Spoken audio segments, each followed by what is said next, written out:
Demonstration Diesel. Oliver returned from the works feeling very sorry for himself. He was embarrassed that the trucks pushed him into the turntable well. He hoped the other engines wouldn't tease him, but upon his arrival, he found their attention was elsewhere. In Oliver's absence, Diesel came to the yard. Duck was watching from a siding when Oliver arrived. "You pay no mind to him," Duck glared. "He's a menace and a must to avoid." That was easier said than done. Oliver was having a drink when Diesel slunk alongside.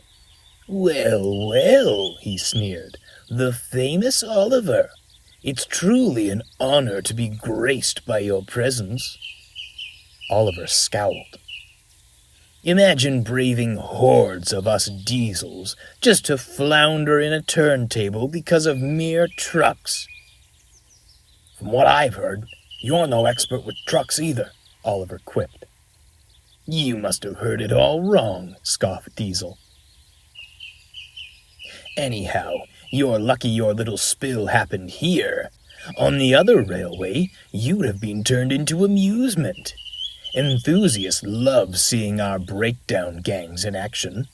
We topple useless engines over, let the cranes rescue them, then do it all again. You'd be right at home amongst the scrap." Diesel cackled away. Oliver was furious, but remembered Duck's words and knew it best to remain silent. Workmen were replacing worn tracks in the sidings. Oliver shunted the cranes wherever they were needed and fetched flatbeds of new rails. He wasn't keen on working with trucks, but at least they gave him reprieve from Diesel. "Keep those cranes ready. Oliver's ready for his encore." "At least I'm being useful," Oliver jeered. "This yard's a mess." "And I suppose you could do better," glared Diesel. "It'll be shipshape soon. Trucks don't trouble me. I keep them in line, unlike some engines." He snickered away, unaware the trucks had heard everything. The workmen made good progress. They'd ripped up an old siding, ready to lay new rails after their tea break.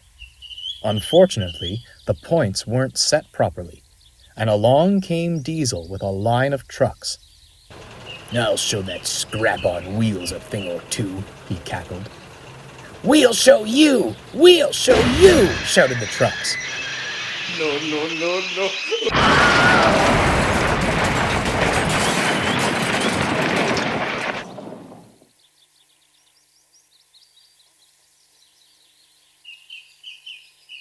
Diesel said nothing. He felt sore and silly. He felt sillier still when Oliver arrived. "Good thing we had the cranes at the ready, eh, Diesel?" "A very good thing, Oliver." It was the fat controller. He pointed at Diesel.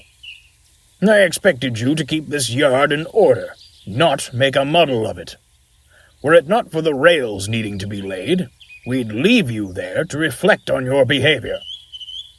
Diesel gulped, but before the fat controller could say more, a group of boys walked up. "Pardon us, sir. May we take some pictures? We've always wanted to watch a breakdown gang at work." The fat controller agreed. Diesel felt most uncomfortable. "Is this one of those, demonstrations you'd mentioned, Diesel?" smiled Oliver. "I thought only useless engines took part in those affairs." "Ah, well, at least you're providing amusement." Far from being amused, Diesel thought it best to say no more.